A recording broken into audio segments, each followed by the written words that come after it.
When my father raised his glass at Thanksgiving and called me the family maid, he thought he was humiliating me before 14 guests. He didn't know the man beside him had just authorized millions of dollars based on my reports. He didn't realize his joke would collapse his entire empire right at the dinner table. And the scariest part, I didn't stand up in a blind rage to retaliate. I stood up to read the final reconciliation. My name is Riley Roberts, and I am 34 years old. Tonight, I am sitting at a mahogany table that costs more than most people earn in 5 years, watching my father orchestrate a masterpiece of social theater. Thanksgiving at Briar House has never been about gratitude. Here in Blackwater Point, Connecticut, the holiday is a weaponized display of wealth, a carefully curated exhibition designed to remind everyone exactly where they stand in Grant Roberts's kingdom. The dining room was suffocatingly opulent, bathed in the amber glow of an enormous crystal chandelier. 14 guests sat around the sprawling table, surrounded by sterling silver cutlery, centerpieces of white roses and winter berries, and the heavy, intoxicating scent of roasted sage mingling with expensive Bordeaux. I sat near the middle, a strategic placement by my mother to keep me visible but marginalized. Next to me was my 9-year-old daughter, June. She was swinging her legs beneath her velvet chair, blissfully unaware of the undercurrents of poison flowing through the polite dinner conversation. I kept my hands folded in my lap, maintaining a mask of perfect, impenetrable calm. For the past 2 hours, my father had been lobbing harmless-sounding, deeply calculated remarks in my direction. He commented on my calloused hands. He asked if the heating in the backyard cottage was sufficient for someone of my limited means. I smiled. I nodded. I gave him absolutely nothing to feed on. Then came the time for the toast. Grant Roberts stood up at the head of the table. He was a man who commanded gravity, wearing a bespoke suit that cost thousands, his silver hair perfectly coiffed. He tapped his fork against his crystal wine glass. The sharp, high chime cut through the low hum of conversation, demanding instant obedience. 14 faces turned toward him in perfect synchronization. He began with the usual platitudes about family and legacy, his booming voice echoing off the vaulted ceiling. He spoke of the difficult economic climate and how the Roberts family continued to weather the storm with grace and absolute superiority. Then, he turned his predatory gaze toward my older sister. "To Madeline," Grant announced, raising his glass higher, "the absolute pride of the family, a brilliant mind, a ferocious litigator, and a partner at her firm before she even turned 35. She is the living embodiment of the Roberts legacy," Madeline preened, offering a practiced, modest smile to the clapping guests. Grant's eyes shifted. They slid down the length of the long table and locked onto me. The temperature in the room seemed to drop 10 degrees. I felt the familiar tightening in my chest, the instinctual bracing for impact that I had perfected over a lifetime. "And of course, we must acknowledge everyone's unique contributions to the ecosystem of this family," Grant continued, his voice dripping with paternal condescension. He gestured toward me with his free hand, palm open, as if presenting a charity case to the board of directors. "To Riley, our very own live-in help. The maid who knows her place and keeps the background running so the real professionals can shine." The silence that followed was absolute. It was a physical weight pressing down on the room.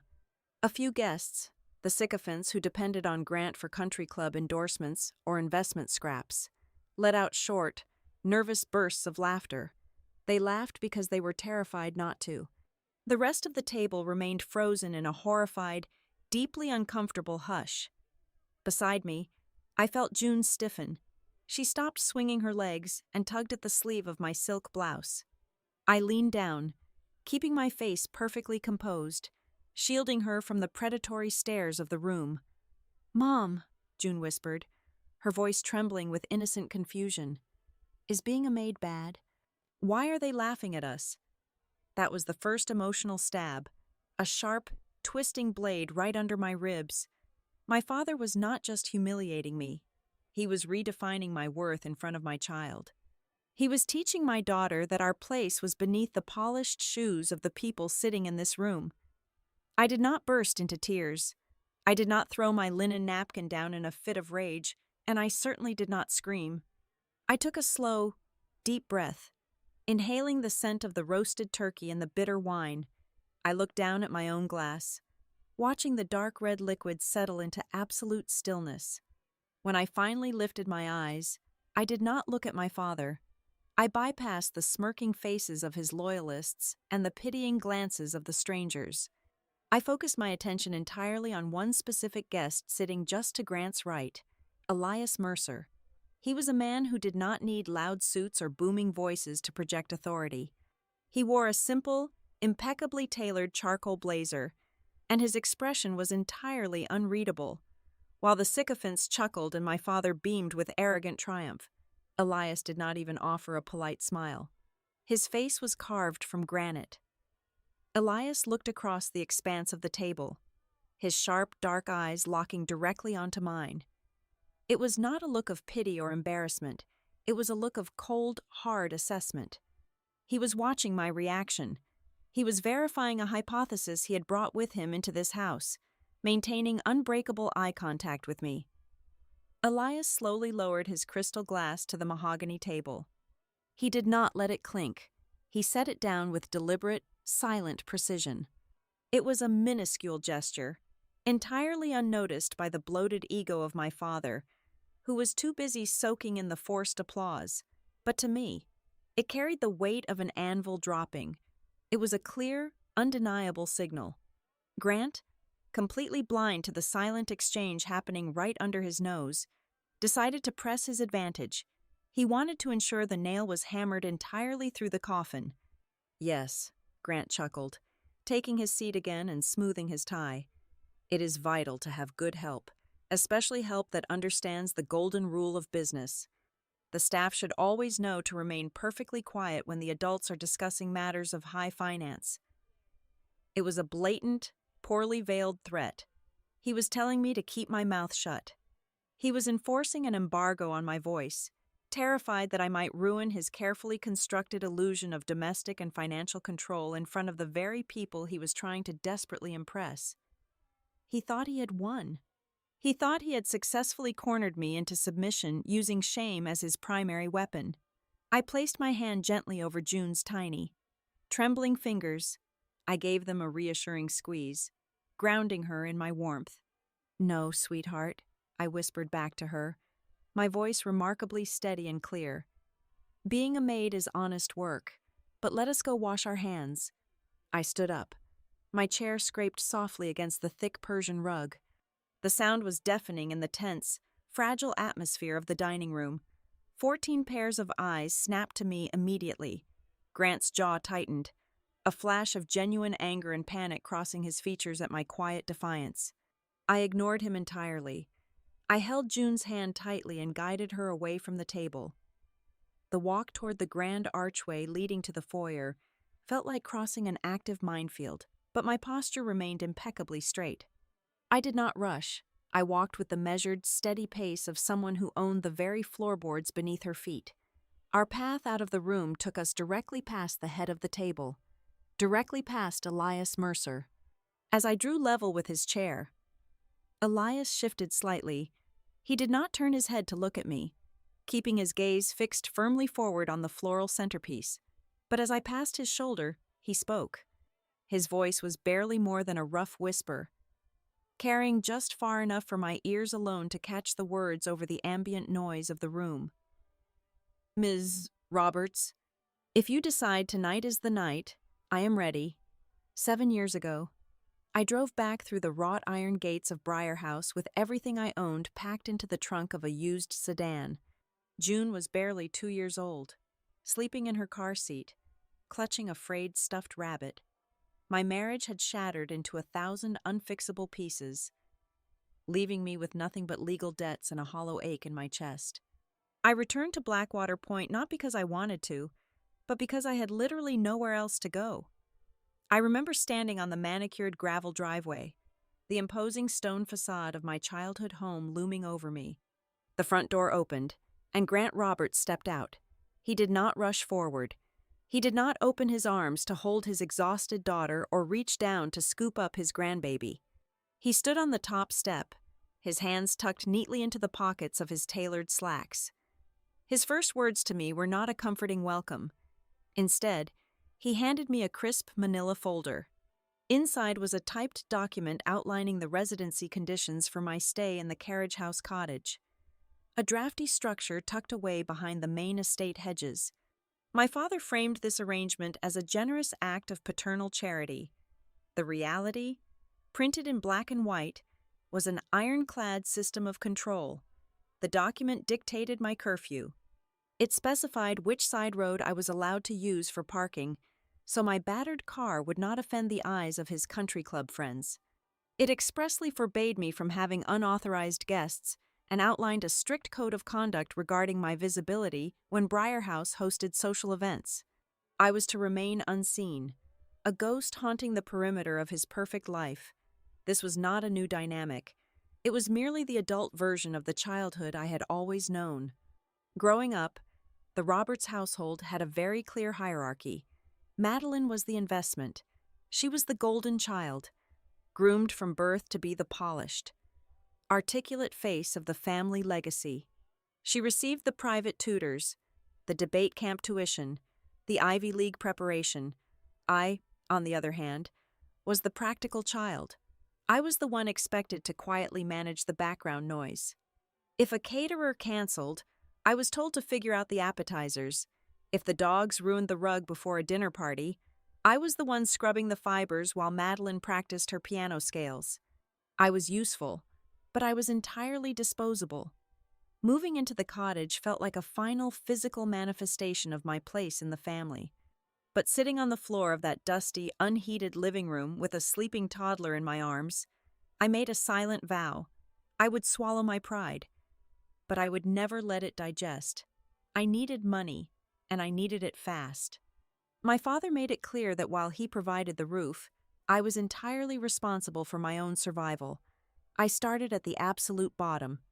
I took a job doing hourly housekeeping for the massive, empty vacation mansions that dotted the coastline of Blackwater Point.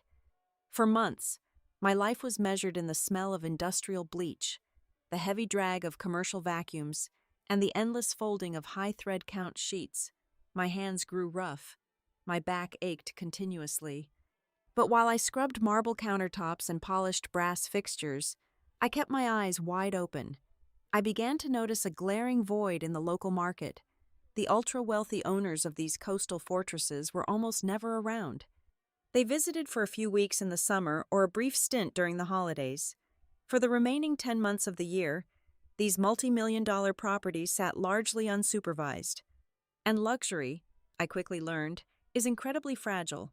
A minor leak from a master bathroom pipe could go unnoticed for weeks, eventually causing tens of thousands of dollars in water damage to the imported hardwood floors below.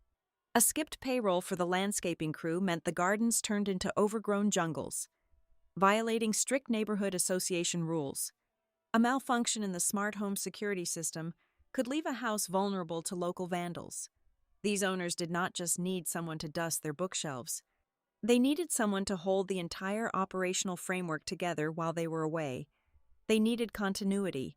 I stopped being just a cleaner and started becoming a manager. When a pipe burst at a client's house at 2 a.m, I did not just mop up the water.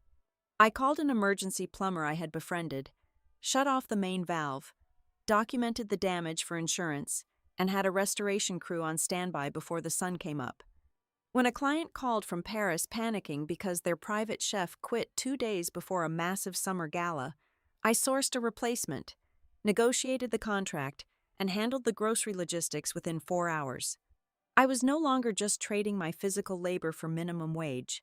I was trading my absolute reliability for a premium fee. In the quiet hours of the night, after putting June to sleep in the cramped bedroom of the cottage, I sat at my tiny kitchen table and built an empire from scratch. I mapped out comprehensive operational procedures. I created exhaustive preventative maintenance checklists for different tiers of properties.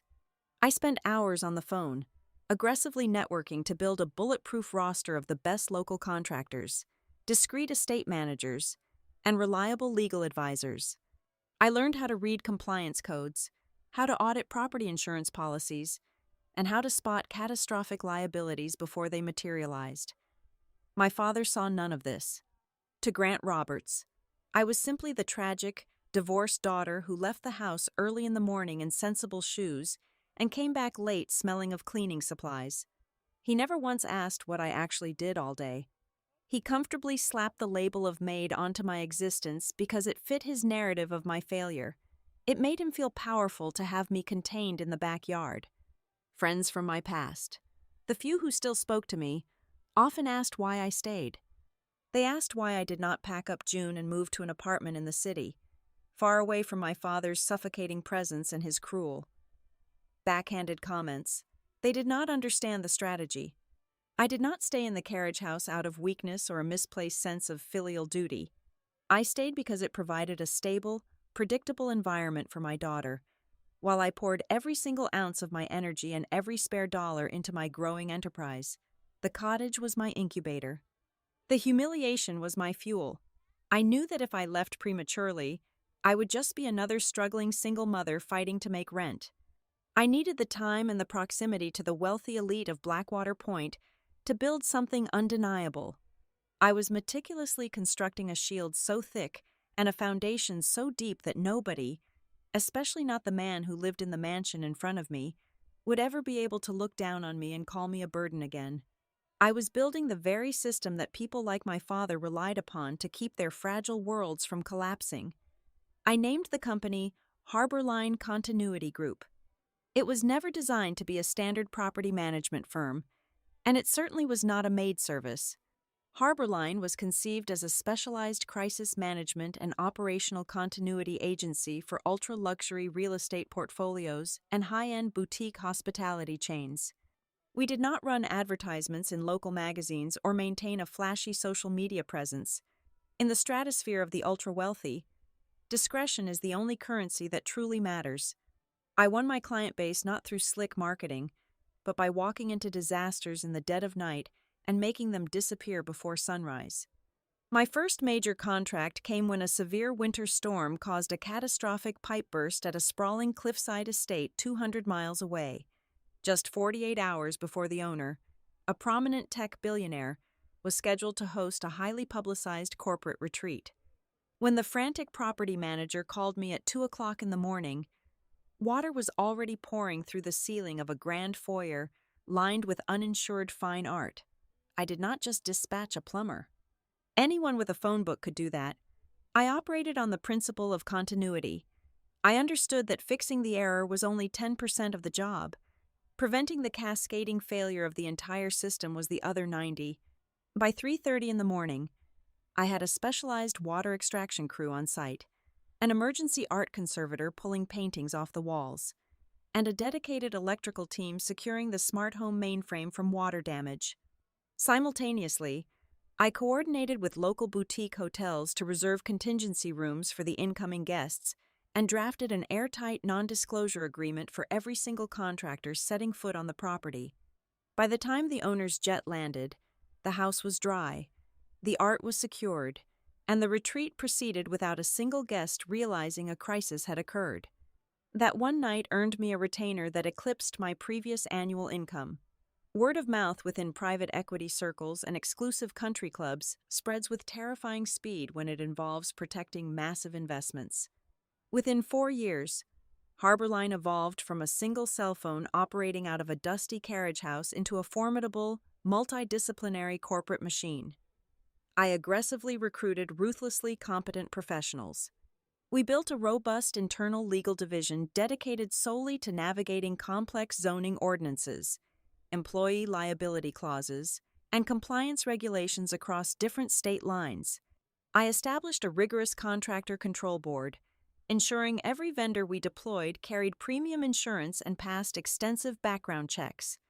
We employed forensic risk analysts and disaster recovery architects whose entire job was to study an asset and predict exactly how and when it might fail.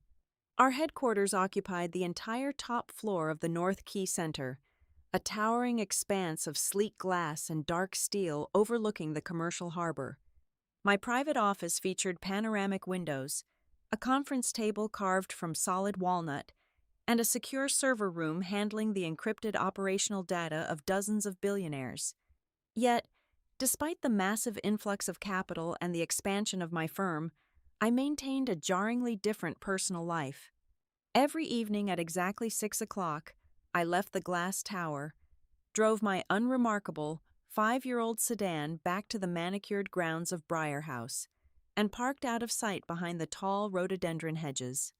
I continued to live and sleep in the cramped, poorly insulated backyard cottage. My friends from college who knew about Harborline thought I was insane for staying. But I had my reasons, and they were calculated with cold precision. First, I refused to subject my 9-year-old daughter to unnecessary upheaval. The cottage, despite its physical flaws, was the only stable home June remembered. She was thriving in the local public school district, surrounded by friends, completely shielded from the intoxicating toxic wealth that poisoned the main house. But there was a second, much sharper reason I kept my footprint small and remained on my father's property. Living in the shadow of Briar House allowed me to observe the subtle, frantic shifts in the operational rhythms of Grant Roberts's life. Over the past 2 years, I noticed the panicked, expedited courier deliveries arriving long after midnight. I watched his private landscapers get replaced by cheaper, unvetted crews. I saw the sudden, unexplained turnover of his most loyal personal accountants. Grant was hiding something systemic and rotting deep within his real estate ledgers. Staying in the cottage gave me a silent, invisible vantage point that no forensic auditor could ever hope to purchase. My father remained blissfully, arrogantly oblivious to all of this. To Grant, a woman who wore sensible flat shoes and carried a clipboard could only ever belong to the service class.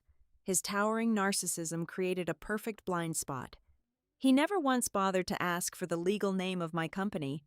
He never inquired about my tax bracket or how I managed to pay for June's extensive extracurricular activities. He was perfectly content to label my grueling, high-stakes career as merely cleaning houses. It fed his meticulously crafted narrative of my personal failure and highlighted his own supreme magnanimity for allowing me to occupy his backyard. While he paraded his willful ignorance in front of his golf partners, my name was becoming a quiet, ironclad guarantee among institutional investors and massive family offices stretching from New York to London. When a high-yield hospitality portfolio was bleeding cash due to operational mismanagement, the board of directors did not call a standard consulting firm. They called Harborline Continuity Group to stop the bleeding. This reputation for absolute, surgical efficiency is precisely what brings the narrative back to the present moment, and to the heavily redacted files locked inside the secure safe at my North Key Center office. For the past 6 weeks, my top forensic accountants, compliance officers, and risk analysts have been tearing apart the operational architecture of a heavily leveraged, deeply troubled real estate conglomerate. Harborline was contracted under strict non-disclosure agreements by a ruthless private equity firm looking to underwrite a desperate, last-minute refinancing deal. The client needed to know if the target company's physical assets, payroll structures, and compliance certificates were sound, or if they were built on a precarious foundation of operational sand and fabricated ledgers. I had personally reviewed the final executive summary just 24 hours before sitting down at that suffocating Thanksgiving table. The target of our forensic audit, the fragile, bleeding conglomerate desperately begging for a multi-million-dollar lifeline to avoid total bankruptcy, was none other than Ashford House Holdings. It was my father's company, and I was the one holding the pen that would decide if it lived or died. Grant Roberts possessed a terrifying talent for projecting absolute, unshakable invulnerability. To the outside world, the patriarch of the Roberts family was a titan of coastal real estate, a man whose portfolio expanded with aggressive, uninterrupted success. But the financial bedrock of Ashford House Holdings had been silently, violently fracturing for the past 36 months. He had aggressively purchased 3 massive, outdated resort properties along the southern coast, convinced his sheer force of will could revitalize them. Instead, they became catastrophic financial sinkholes. The renovation costs spiraled entirely out of control.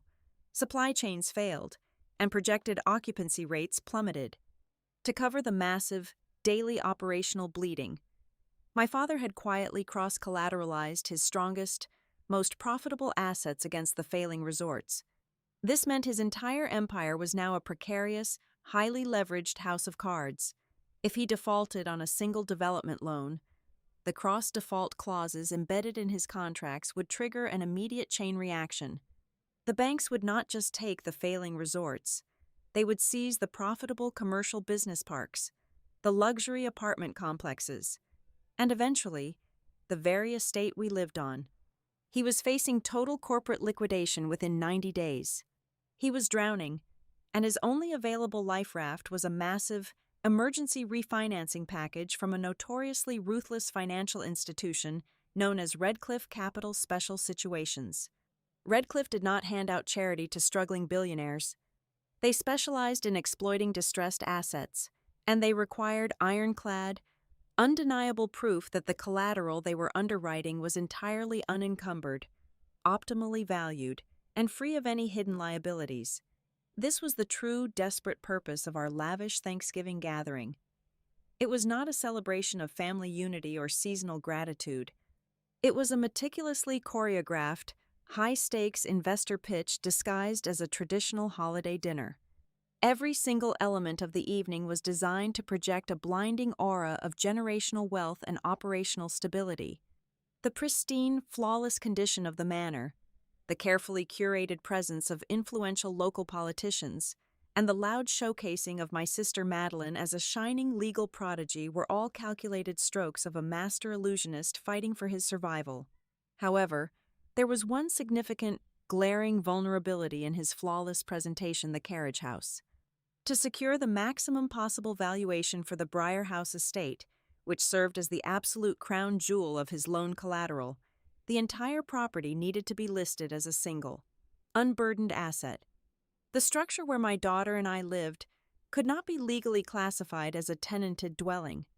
A resident with established long-term occupancy rights presented a massive legal hurdle for any potential foreclosure, property transfer, or rapid liquidation scenario. Grant needed the cottage classified on paper as a vacant staff dependency, readily available for immediate transfer without the messy complication of tenant eviction laws. Exactly 48 hours before the turkey was carved, my father cornered me in the main kitchen of Briar House. The massive room already smelled of expensive imported vanilla and roasting pecans, the extensive preparations for the elaborate feast well underway. I was pouring a simple glass of filtered water when he stepped into the room, his footsteps completely silent on the imported slate tiles. He slid a remarkably thin, unmarked manila envelope across the cold marble island. He wore his warmest, most patronizing smile. He told me it was just a routine administrative update for the estate's internal umbrella insurance policy. He handed me a heavy silver pen and casually instructed me to sign the bottom of the second page so he could have his assistant file it before the long holiday weekend commenced. The smooth, effortless tone of his voice was engineered to make the request sound utterly inconsequential, a minor domestic chore barely worth my attention. But I do not sign anything without ruthlessly dissecting the subtext. Years of hunting down predatory clauses in complex vendor contracts had trained my eyes to catch the lethal traps hidden inside standard boilerplate text. I ignored his outstretched pen and read the document from the first capitalized letter to the final paragraph. It was not a benign insurance update. It was a comprehensive waiver of residency rights, heavily buried beneath layers of dense, convoluted legal jargon. By signing it, I would legally attest that my occupancy of the cottage was entirely transient, a temporary grace period extended by the property owner. I would be confirming on the record that I paid no rent, held no formal lease agreement, and most importantly, I would actively surrender any legal standing to demand a formal eviction process or contest a sudden removal. I would be signing a sworn declaration that the carriage house was not the primary residence of my child and me. I placed the crisp papers back on the marble surface. I looked directly into his eyes and calmly, quietly told him I would not be signing away my legal protections.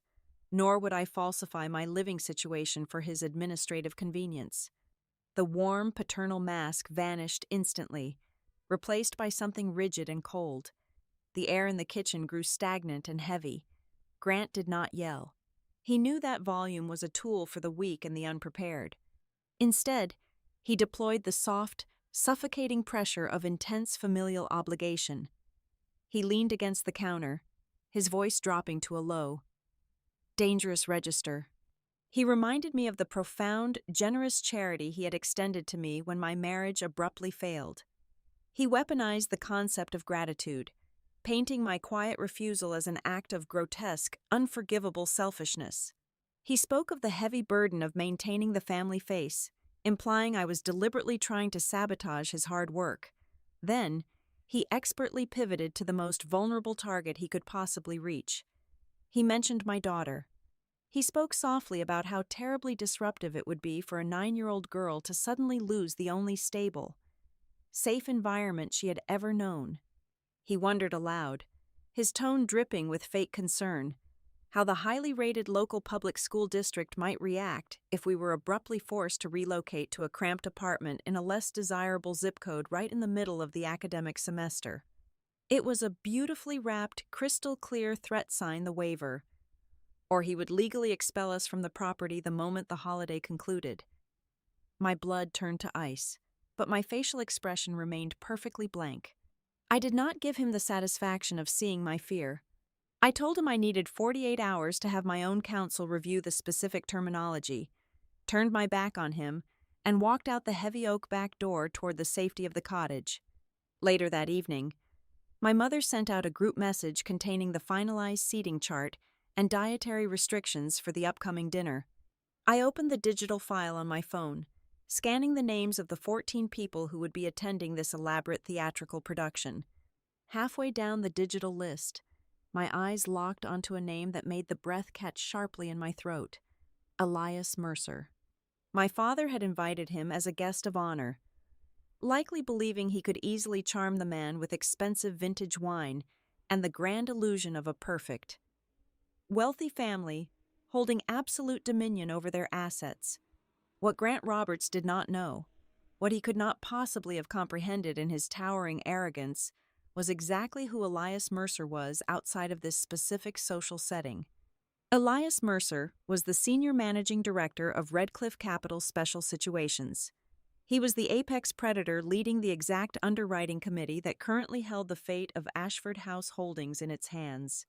And under a strict, highly classified non-disclosure agreement mandated directly by Redcliffe Capital, my firm, Harborline Continuity Group, was the third-party shadow auditor hired by Elias Mercer himself. For the past 6 weeks, I had been the one drafting the ruthless risk assessment reports detailing the severe operational liabilities rotting inside my father's empire. Grant was trying to trap me into validating his financial lies, entirely unaware that the man sitting at his Thanksgiving table was the architect of the audit, and I was the executioner holding the pen. The fluorescent lights of Boone and Vale Advisory hummed with a sterile, clinical efficiency that I found deeply comforting. Located on the 14th floor of a nondescript commercial building, the law firm was the exact antithesis of my father's mahogany-paneled world. There were no oil paintings or silver decanters here, only towering walls of frosted glass, heavily encrypted servers, and the sharp scent of ozone from the heavy-duty document scanners. I sat at the end of a long, cold steel conference table. Opposite me were the 2 people I trusted most in the professional world: my personal attorney, Tessa Boone, and Nolan Price, a forensic accountant who could track a single hidden dollar through a maze of offshore shell corporations.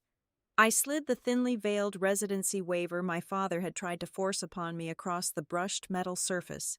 Tessa, a woman whose resting expression was one of permanent, skeptical interrogation, picked it up. She did not skim it. She read every single syllable, her pen hovering over the dense paragraphs like a hawk circling a field mouse. After 10 minutes of absolute silence, Tessa tapped the heavy silver barrel of her pen against the paper. She declared that the document was sloppy, rushed, and reeked of a man who was cutting corners to satisfy an immediate, external demand. She looked at Nolan and instructed him to pull the broader compliance and insurance filings for the Briarhouse estate over the past 36 months. She wanted to know exactly why Grant Roberts needed to legally erase my residency status at this specific, frantic moment. Nolan's fingers flew across his laptop keyboard, tapping into the municipal property databases and state insurance registries. The forensic unspooling of my father's lies began with a simple query, but within 45 minutes, the projected screen on the conference room wall transformed into a terrifying web of systemic corporate fraud. Tessa found the first anomaly. She opened a digital folder containing the primary umbrella insurance policy for the estate. To secure the massive liability coverage required for a property of that scale, at a premium that would not bankrupt him, my father had to prove the house was under constant, professional supervision. Tessa zoomed in on a series of sworn compliance affidavits submitted to the underwriters. Right there, on a digitally filed document dated 8 months ago, was my name. However, I was not listed as his daughter. I was not listed as a tenant. Next to my name was an official corporate designation, domestic facilities supervisor. A cold, creeping nausea settled into my stomach. I stared at the screen, my eyes tracing the clean, perfectly rendered electronic signature at the bottom of the page. It was a digital stamp of my name, authorizing a statement I had never seen, for a role I had never accepted.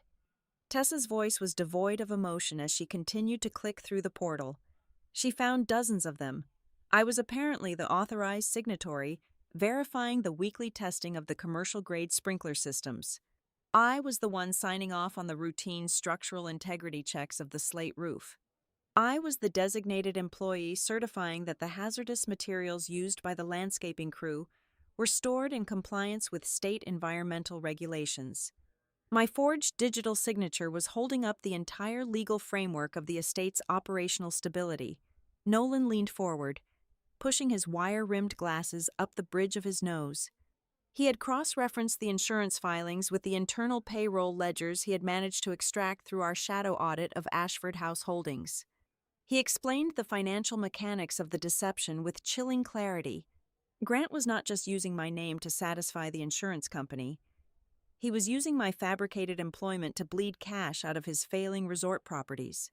Nolan highlighted a series of massive recurring line items categorized under internal labor costs.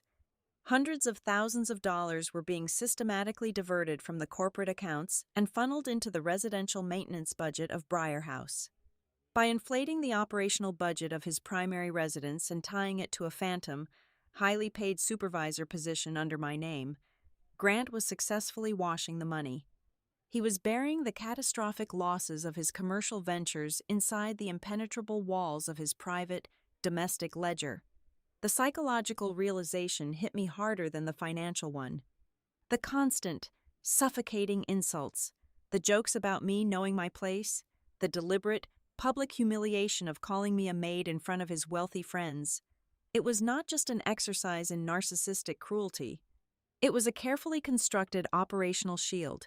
If anyone ever asked questions, if an auditor ever came sniffing around the inflated labor costs, Grant had already established a public narrative. He had conditioned everyone in our social circle to view me as the staff. He had hidden a massive, corporate embezzlement scheme in plain sight, using my humiliated identity as the ultimate camouflage.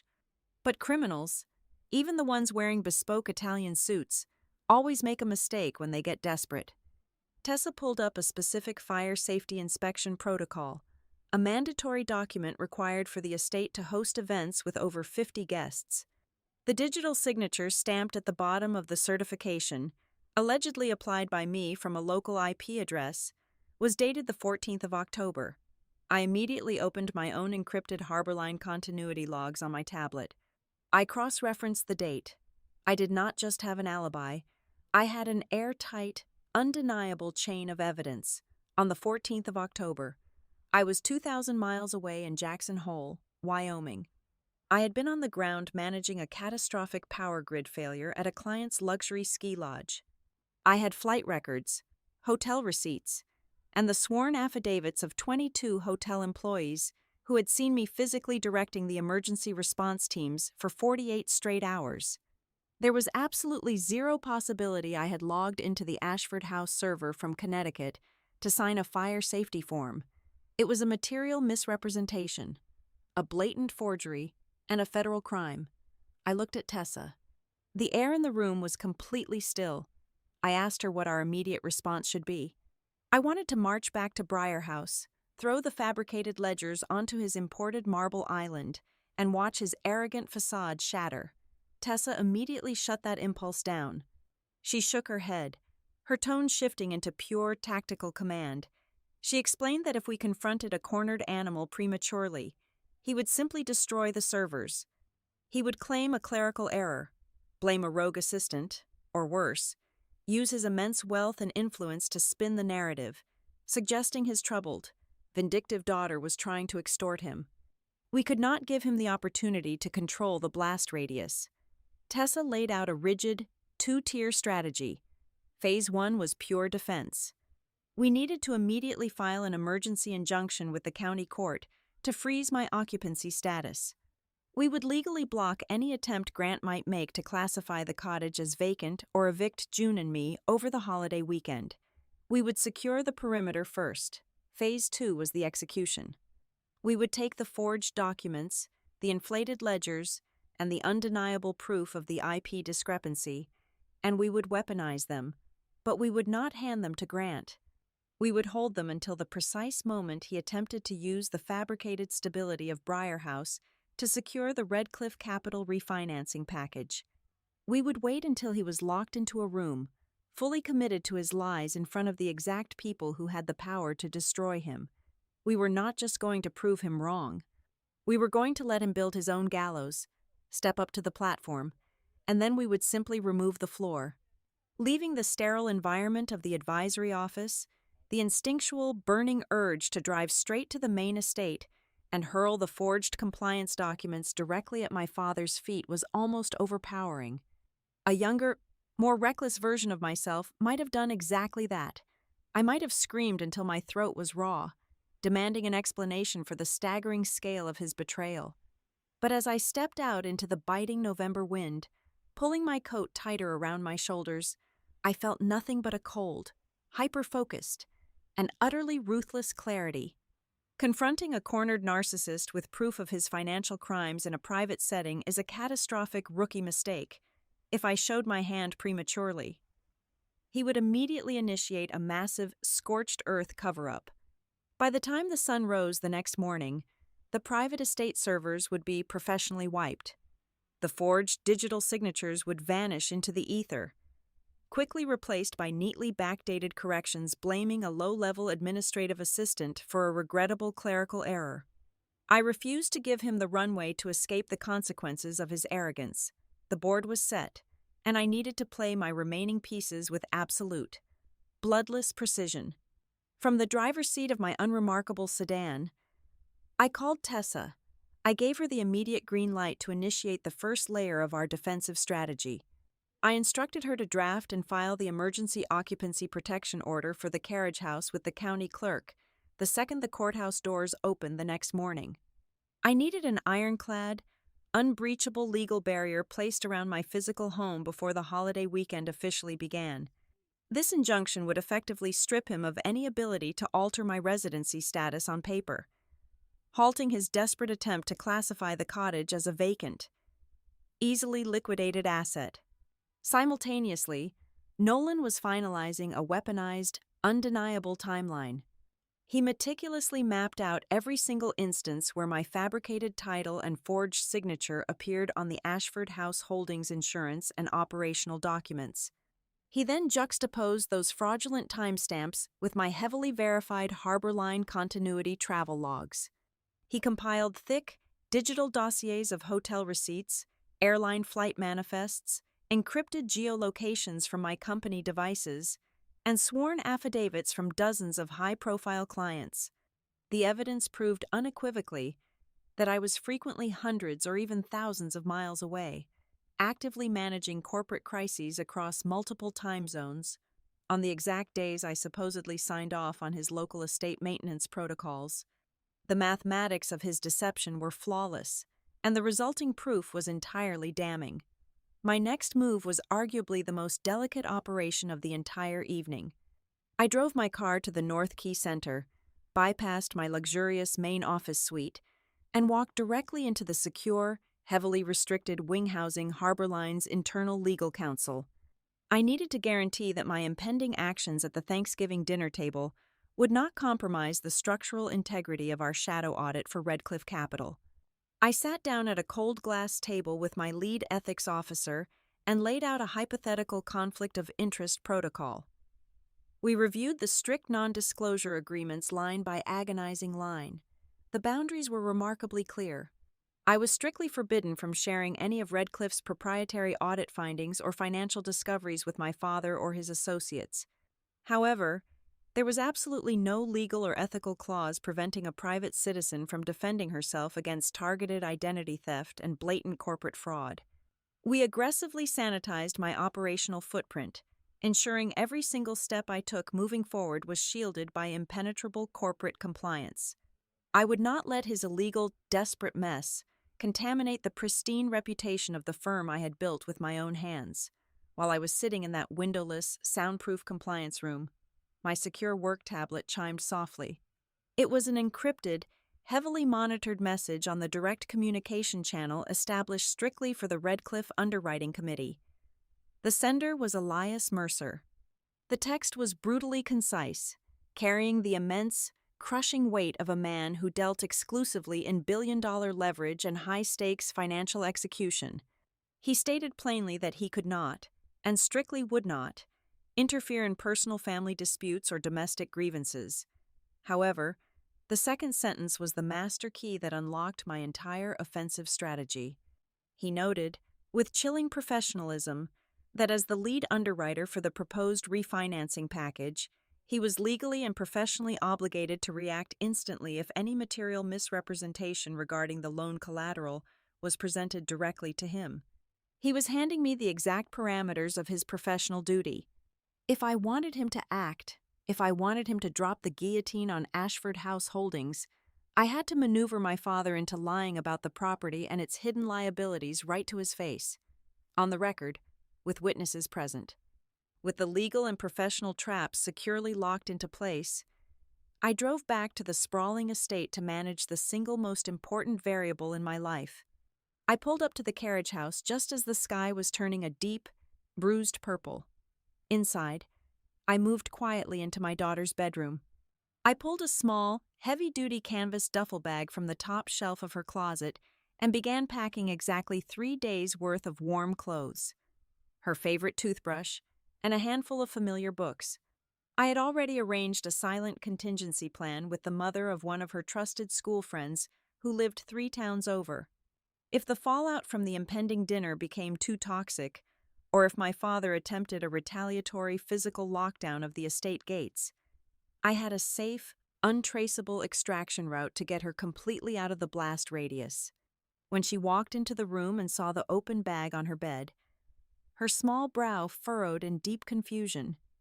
I knelt down on the worn carpet so we were exactly at eye level.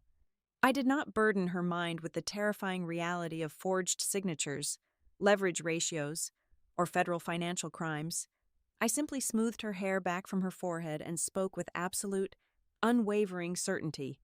I told her that things might get a little loud and uncomfortable during the holiday dinner, but that she was completely and totally safe. I looked deep into her eyes and promised her that, this time, I would not let anyone define me in front of her ever again. It was nearing midnight when I executed my final maneuver.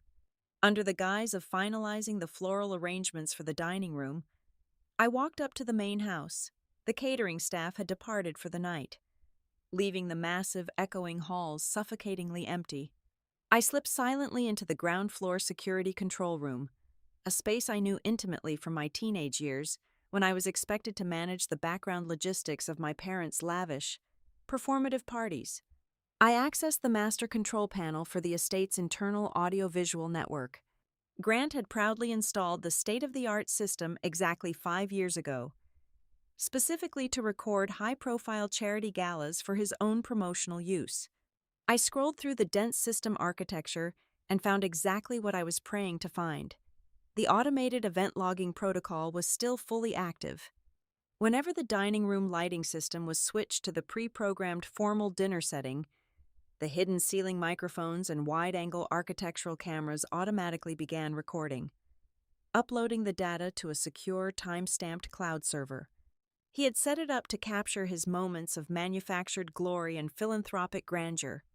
He had entirely forgotten, in his boundless vanity, that the system lacked the cognitive ability to distinguish between a triumphant, charismatic speech and a catastrophic, self-incriminating lie. If he planned to use the Thanksgiving dinner to present his fabricated reality to Elias Mercer, and if he intended to humiliate me again to establish his absolute dominance over the estate, every single spoken word, every arrogant smirk, and every material misrepresentation would be captured in high-definition audio and video. I quietly enabled the backup synchronization protocol, routing a direct encrypted copy of the live feed straight to my secure Harborline server. I wiped my fingerprints from the sleek keyboard, stepped out of the dark control room, and locked the heavy door behind me. The trap was no longer just set in the shadows. It was wired, tested, and rigged to broadcast his destruction in real time. The morning of the dinner arrived with a heavy, suffocating frost covering the grounds of Briar House. I was in the small kitchen of the carriage house, pouring my first cup of black coffee, when the heavy oak door swung open without a knock. My mother, Evelyn Roberts, stepped inside. She was already impeccably dressed in a woven cashmere sweater and pearl earrings, looking exactly like the gracious matriarch of a coastal dynasty. Evelyn did not possess my father's booming intimidation tactics. Her weapon of choice was a soft, weaponized guilt, delivered with a gentle sigh and a disappointed gaze. She placed her manicured hands on my tiny laminate counter and offered me a sympathetic, entirely hollow smile. She spoke in a hushed, conspiratorial tone, framing her visit as a desperate plea between two reasonable women. She asked me to simply sign the residency papers Grant had given me. She called it a tiny administrative hurdle, a meaningless piece of paper required to get us all through the holiday weekend without any unnecessary screaming matches. She reached out, lightly touching my wrist, and begged me not to ruin the fragile peace of our family over a stubborn point of pride. I pulled my arm away. Looking into her perfectly preserved face, the final illusion of my mother's innocence shattered completely. For years, I had convinced myself that Evelyn was just a passive victim of Grant's overwhelming personality, a woman blindly swept along in his wake. But standing in my freezing kitchen, I saw the cold calculation in her eyes. She was not ignorant of the impending financial collapse. She knew exactly why Grant needed my signature. She knew he was desperately trying to present this very cottage to Redcliffe Capital as a vacant, unencumbered asset ready for immediate handover. Evelyn understood the stakes perfectly, and she had made her choice. She was entirely willing to sacrifice her daughter and granddaughter's legal right to a home if it meant preserving her country club memberships and her summer galas. She was not a victim. She was the architect's silent partner. I told her, my voice perfectly level, that my signature was not available for purchase with guilt. Her soft smile vanished, replaced by a tight, rigid line of pure resentment, and she walked out into the cold without another word. The emotional siege did not end with Evelyn. Less than an hour later, I was walking across the frozen lawn toward the main house to check on the floral deliveries when my older sister intercepted me.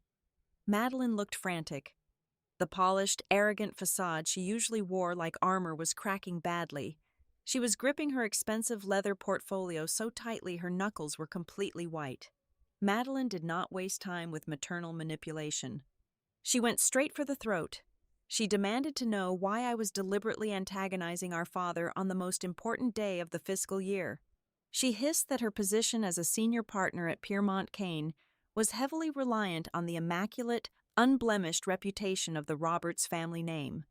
She paced back and forth on the frost-covered grass, half panicked and half furious.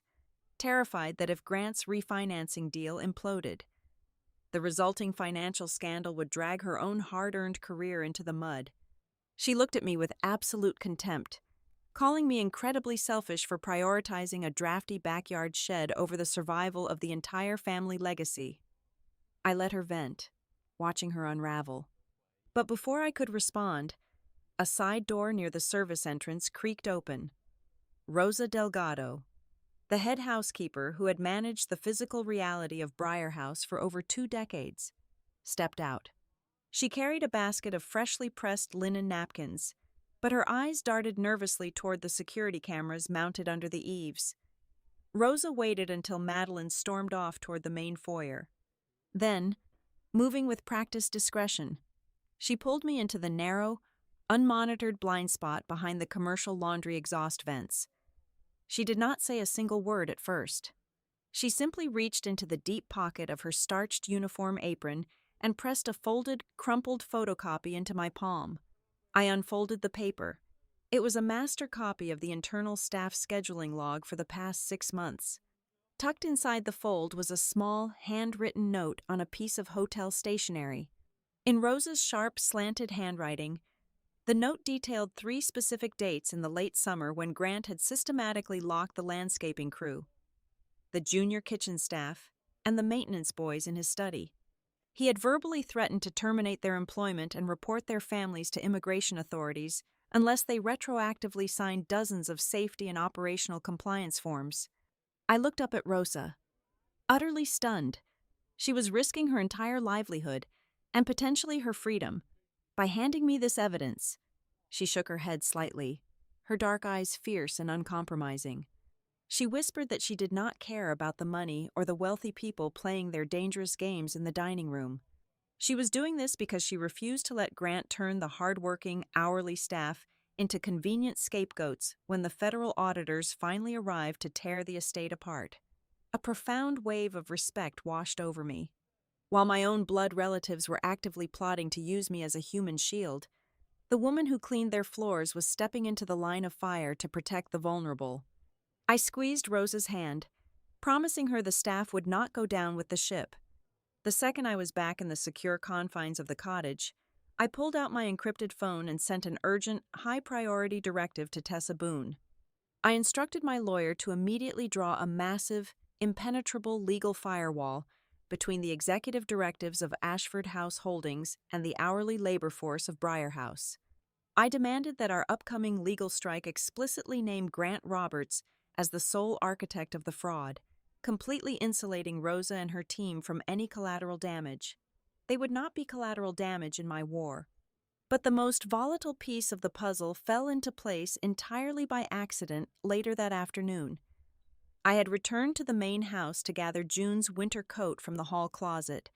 As I passed the heavy mahogany doors of Grant's private study, I heard Madeline's voice shrill and echoing off the wood paneling. She was yelling at our father, her panic completely overriding her usual deference. I stopped, pressing my back against the corridor wall, barely breathing. Madeline was screaming about liability. She yelled that she had done exactly what he asked. She explicitly stated that she had used her secure internal digital credential from Piermont Kane to authorize those emergency family fund liquidity transfers he had demanded last month.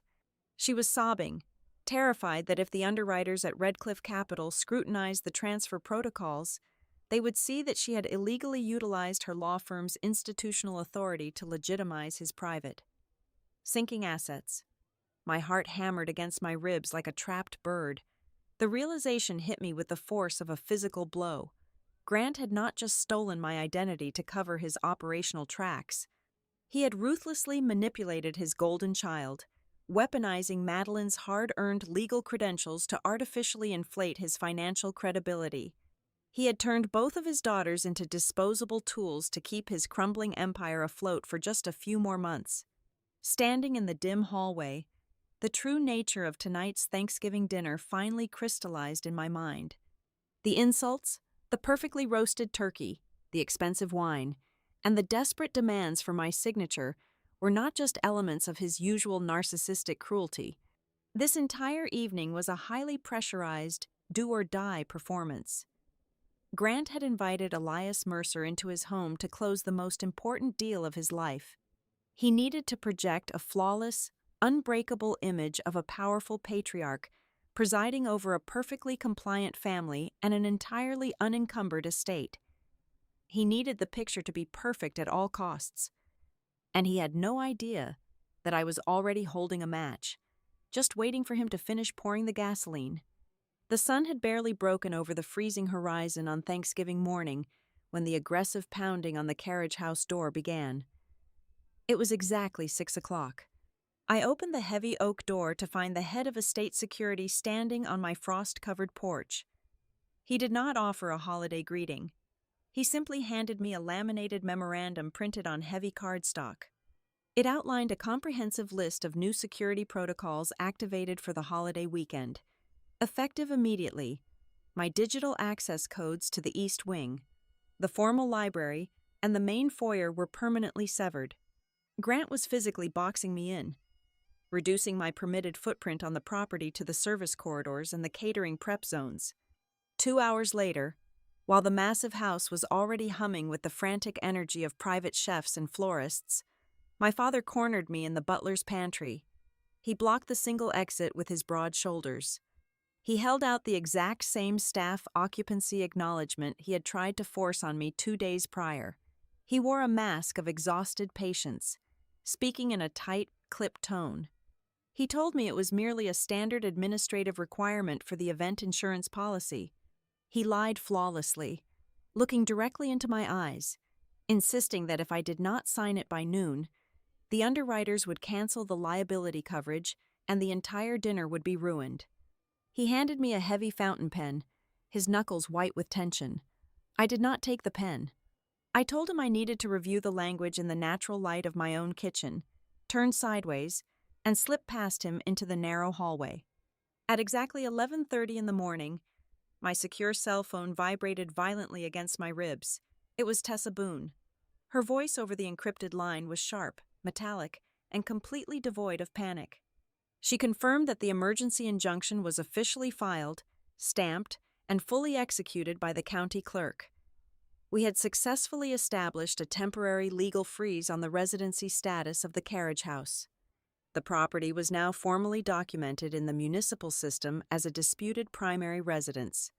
This meant that even if Grant physically forced my hand to sign his fraudulent waiver, he could not legally present the cottage to Redcliffe Capital as a vacant, unencumbered asset.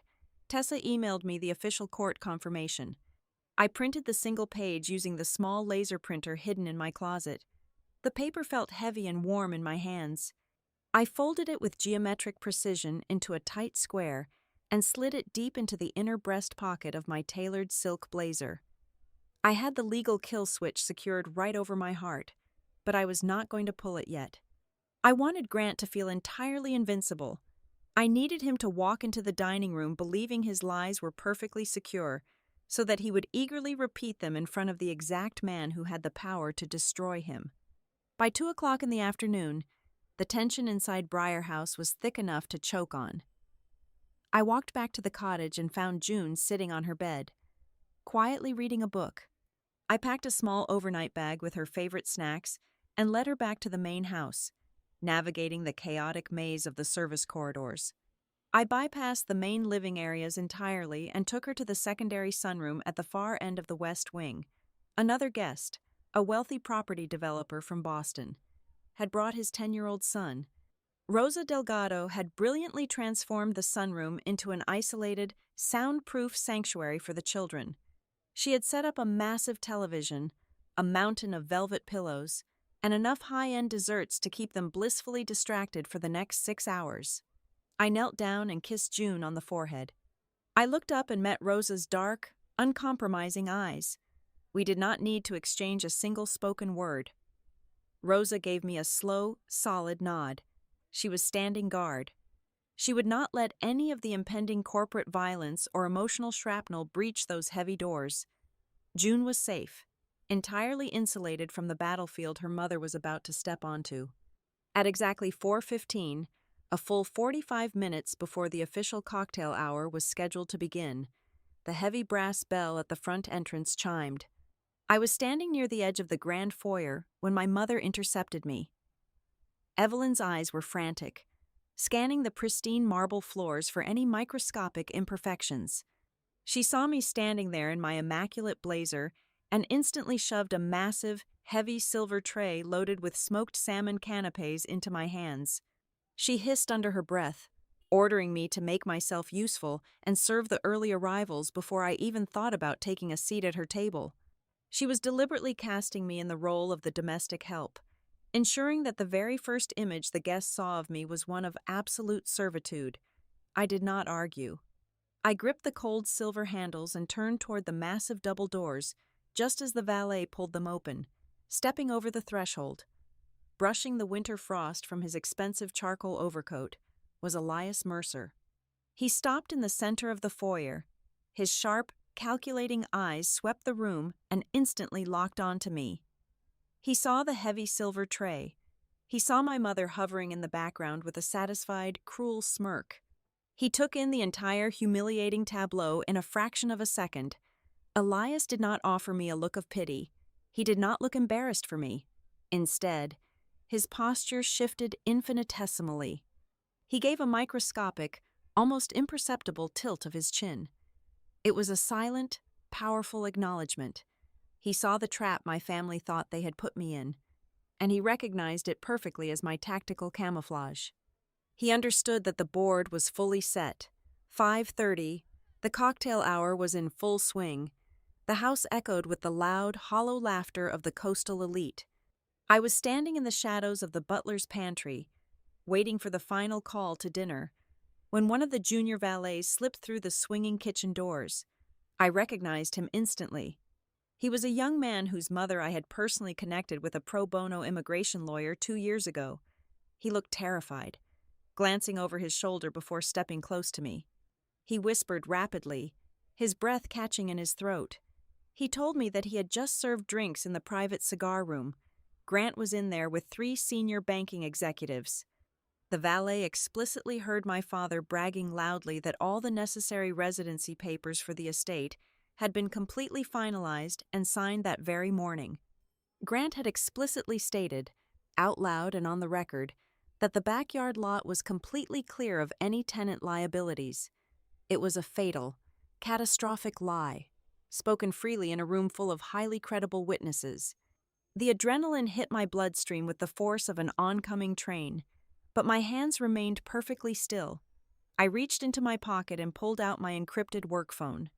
I opened the internal diagnostic application and verified that the automated audio and video logging system for the formal dining room was active, recording, and successfully routing a heavily encrypted time-stamped backup directly to my corporate server at Harborline.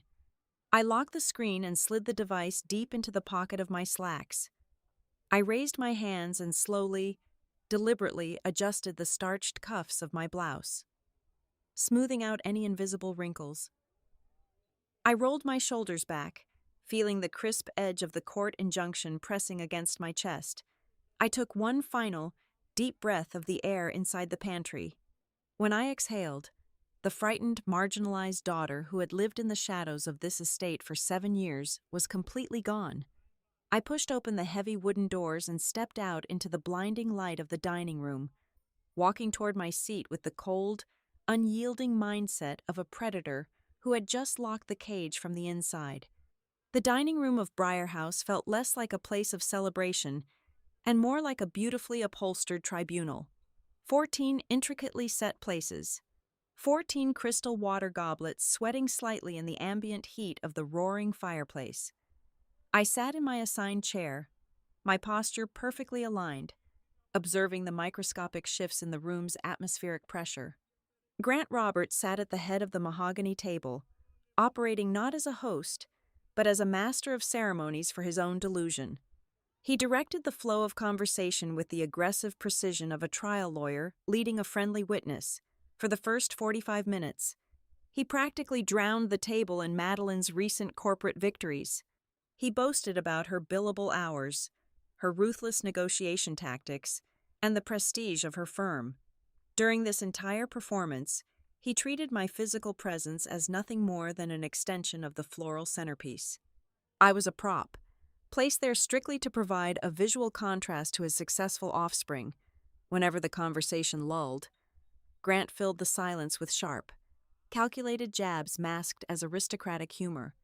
Slicing into his roasted pheasant, he laughed loudly and told a story about a recent contractor dispute, boldly declaring that society was crumbling because laborers no longer knew their proper place. He let the final syllable hang in the air, his eyes darting directly toward Elias Mercer. Grant was fishing for a nod, a chuckle, any sign of predatory solidarity from the man controlling his financial lifeline. I said almost nothing. When a guest politely asked me to pass the salt, I did so with a brief, quiet smile. When asked about my year, I offered short, closed-loop answers that provided absolutely zero conversational traction. I kept my breathing slow and even. Every time I gave a compliant, muted response, I could see Grant's shoulders drop a fraction of an inch. He was genuinely convinced his morning intimidation tactics had worked. He thought I was broken, thoroughly shoved back into the obedient, silent box he had built for me. He had no idea his silence was merely the receding tide before a tsunami. The turning point arrived just as the main courses were being cleared by Rosa's silent, terrified staff. Elias Mercer, who had been listening to Grant's bombastic monologues with the unreadable stillness of a stone gargoyle, finally leaned forward. He rested his forearms on the edge of the mahogany table. His tone was impeccably polite, casual even, but his eyes were entirely devoid of warmth. He began asking questions. Elias complimented the immaculate upkeep of the estate, noting how difficult it must be to maintain such rigorous operational compliance across a property of this magnitude. He asked, as if merely curious about estate management, how Grant handled the complex payroll and insurance liabilities for the domestic staff. Grant swallowed the bait whole, puffed up by the attention of the senior managing director. My father leaned back and lied with terrifying fluidity. He bragged about his streamlined internal management, outright claiming that he outsourced nothing and maintained absolute personal control over the compliance logs. He was actively confessing to the fabricated labor structure right in front of the man auditing it. Then, Elias shifted his gaze toward the large windows facing the dark backyard. He asked a seemingly innocuous question about the structural integrity of the secondary buildings. He specifically asked if the carriage house was currently occupied, noting that vacant structures often posed a higher insurance risk during the harsh winter months. The air in my lungs turned to ice, but I did not blink. I watched my father's throat bob as he swallowed, without missing a single beat. Grant looked directly at Elias and stated that the carriage house was entirely vacant. He declared, loudly and clearly for the entire table to hear, that the dependency was completely free of any residential encumbrances and was prepped for immediate transfer should he ever decide to liquidate the parcel. It was a fatal, irreversible perjury. He had just presented a material misrepresentation of a multi-million-dollar asset to the lead underwriter of Redcliffe Capital. My mother, perhaps sensing the sudden, unnatural density in the air, tried to intervene. Evelyn's voice trembled slightly as she loudly interrupted, attempting to pivot the conversation toward a nostalgic story about our family trips to the Hamptons a decade ago. But her desperate attempt fell completely flat. The wealthy sycophants who had been laughing at Grant's jokes earlier were now staring at their half-empty plates. They could not identify the exact nature of the trap, but the primal instincts of the ultra-rich told them the environment had suddenly become highly toxic. Across the table, the final pillar of Grant's illusion cracked. Madeline's phone, resting beside her wineglass, buzzed violently against the wood. She glanced down at the illuminated screen. It was an automated, high-priority alert from the Internal Security Division of Piermont Kane. I watched the blood drain out of my sister's face, leaving her skin the color of dirty chalk. Her eyes widened in absolute paralyzing horror. The compliance system at her law firm had just flagged a series of digital signatures attached to unauthorized family liquidity transfers. She realized in a fraction of a second that her digital footprint was under active investigation, and her career was currently bleeding out on the table. Grant, entirely blind to his eldest daughter's silent panic and completely oblivious to the legal noose tightening around his own neck, decided it was the perfect moment to seal his victory. He pushed his chair back. The heavy wood scraped loudly against the thick Persian rug. He picked up his crystal wine glass, holding it high so the light from the chandelier caught the deep red liquid. He tapped his knife against the rim, demanding the absolute attention of the room. He looked down at me, his expression twisting into a sneer of pure, unchecked arrogance. He delivered the final blow, the statement he believed would cement his dominance. He proposed a toast to the maid who keeps this place polished while real professionals build the family name. The silence that followed was absolute. It was the heavy, breathless vacuum that exists a microsecond before a bomb detonates. I did not look down. I did not cry. I placed my linen napkin neatly beside my plate. I planted my feet firmly on the floorboards, feeling the crisp, folded square of the county court injunction pressing securely against my chest. I stood up. Grant's face flushed a deep, violent purple. The illusion of his polite mastery vanished, replaced by the ugly, raw rage of a dictator whose absolute authority had just been challenged. "Sit down, Riley," he ordered, his voice dropping into a guttural, dangerous snarl. I did not move. I held his gaze, my face a mask of absolute, chilling calm. And then, a sound echoed from the right side of the table. It was the soft rustle of expensive fabric and the deliberate shifting of weight. Elias Mercer stood up. He did not look at Grant. He stood tall, his posture rigid and authoritative, openly aligning his physical presence with mine. For the first time all evening, the apex predator of Redcliffe Capital publicly shattered the illusion of his neutrality. He stood entirely in my corner, and the absolute destruction of Grant Roberts had officially begun. I did not raise my voice. I spoke with a terrifying, absolute calm. "I have never been ashamed of my labor," I began, my words cutting through the heavy, suffocated silence of the dining room. "I scrubbed floors. I folded linens. I built my foundation with my own hands. There is absolute dignity in that work. The profound shame in this room belongs entirely to you." I reached inside my tailored silk blazer. I pulled out the crisp, neatly folded stack of documents Tessa had finalized for me. I placed them deliberately on the polished mahogany table, right next to my untouched crystal wine glass. I smoothed the paper out with the palm of my hand. "These are the operational compliance forms and liability insurance affidavits for Ashford House Holdings," I stated clearly, ensuring my voice carried to the very ends of the long table. "They bear a digital signature authorizing them under the title of Domestic Facilities Supervisor, a title you completely fabricated, a signature you forged to artificially inflate your internal labor costs and hide the bleeding cash from your commercial resort failures." Grant's face contorted into a mask of pure, ugly rage. He slammed his hand flat against the heavy wood, rattling the silver cutlery. "This is a private family matter. You will close your mouth and go back to your room immediately, or I will have security physically remove you from my property." "No," I countered, my voice echoing off the vaulted ceiling, completely unbothered by his hollow threats. "This stopped being a private family matter the exact second you used my stolen identity to prop up a fraudulent insurance policy. And it became a massive federal issue exactly 2 minutes ago when you looked across this table and lied about your primary loan collateral." I tapped the top sheet of paper with my index finger. "This is an emergency county court injunction. It was legally filed and fully executed this morning. It legally protects my residency in the carriage house. It proves, irrevocably, that the dependency is not vacant. It is legally occupied, and your claim otherwise was a deliberate, material misrepresentation in the deal you are pitching." Grant opened his mouth to shout, to unleash decades of conditioned authority, but Elias Mercer's voice sliced through the tension like a heavy steel blade. "That is quite enough, Grant," Elias commanded. The absolute, unyielding authority in his tone completely neutralized my father's bombastic bluster.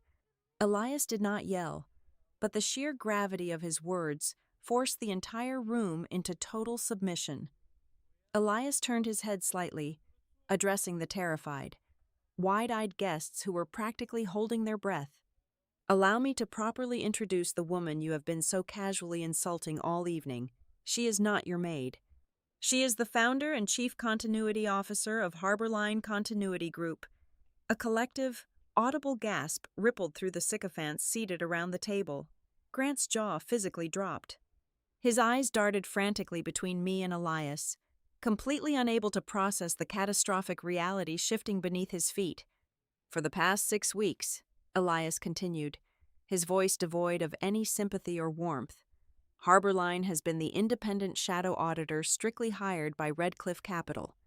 They were contracted to investigate the severe operational liabilities rotting inside your real estate portfolio. I have personally read every single forensic report she authored. I knew exactly who she was the moment I walked through your front doors. Elias slowly buttoned his charcoal blazer, a physical gesture of absolute finality.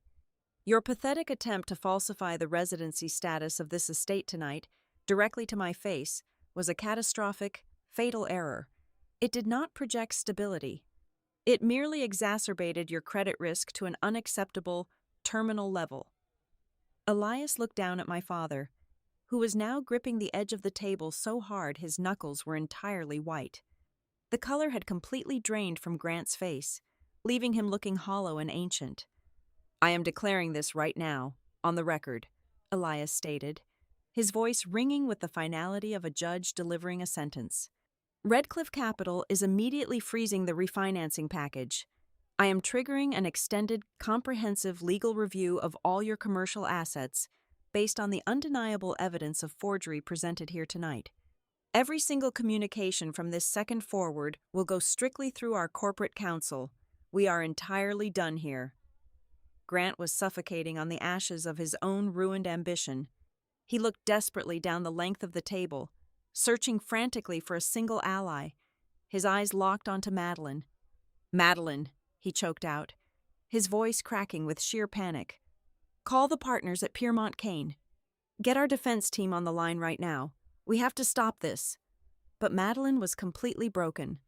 The automated compliance alert still flashing aggressively on her phone screen had pushed her survival instincts far past her blind loyalty to him. She knew the federal auditors would dissect every single digital keystroke she had ever made. Tears streamed down her face, ruining her perfect, expensive makeup. Madeline slowly picked up her phone. Her hands shook violently. "I am not going to federal prison for your bad investments," she whispered, her voice a fragile, broken thread, right there, in front of the silent, horrified audience. She tapped the illuminated screen 3 times. "I just forwarded the entire encrypted email chain directly to Tessa Boone.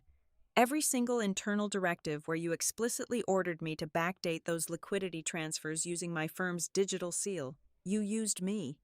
You used all of us as your disposable human shields." Madeline set her phone face down on the table and buried her face in her trembling hands, sobbing openly.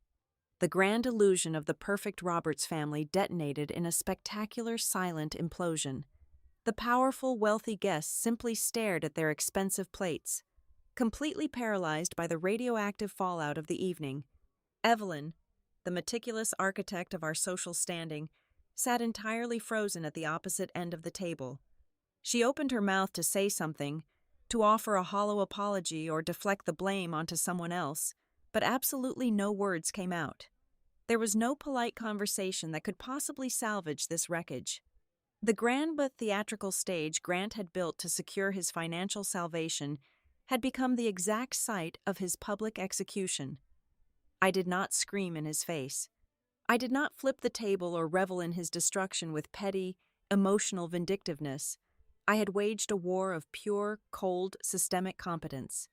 I bypassed chaotic violence entirely, choosing the brutal surgical efficiency of forensic audits, strict legal boundaries, and undeniable corporate accountability. I had successfully protected my daughter from the crossfire, and I had ensured that Rosa and the entire hourly staff were legally immunized from the impending federal fallout. The authorities would soon arrive to dismantle Ashford House Holdings brick by brick, but they would only take the man who actually committed the crimes. I turned my back on the silent, ruined dining room. I walked out the heavy double oak doors, down the grand hallway, and straight toward the sunroom where June was safely waiting for me. We packed our bags and left Briar House that exact same night, and I never stepped foot on that cursed property ever again. 1 year later. The holiday looked completely different. Thanksgiving arrived with a gentle, falling snow. June and I sat at a round, solid oak table in the dining room of our new home. It was a beautiful, modest house perched on a quiet, wooded hill, hundreds of miles away from the toxic, performative wealth of Blackwater Point. The air smelled of roasting cinnamon, fresh pine, and absolute freedom. There were no massive crystal chandeliers or imported silver platters. There were no sycophants laughing nervously at cruel jokes, and there were no hidden ledgers waiting to ruin our lives. It was just the two of us, laughing freely, passing a simple ceramic bowl of mashed potatoes back and forth. I looked around the warm, brightly lit room, feeling a profound, unshakable sense of peace settling deep into my bones. I had not just survived the Roberts family, I had outsmarted them, outworked them, and ultimately outgrown them entirely. I had finally built a table of my own, and at my table, nobody ever had to be pushed down into the dirt just to make someone else look taller. Thank you so much for listening to this story. Please let me know in the comments where you are listening from so we can interact and share our thoughts. And I invite you to subscribe to the Violet Revenge Stories channel. Like the video, and support me further by pressing the hype button so that the story in this video can be heard by many more people.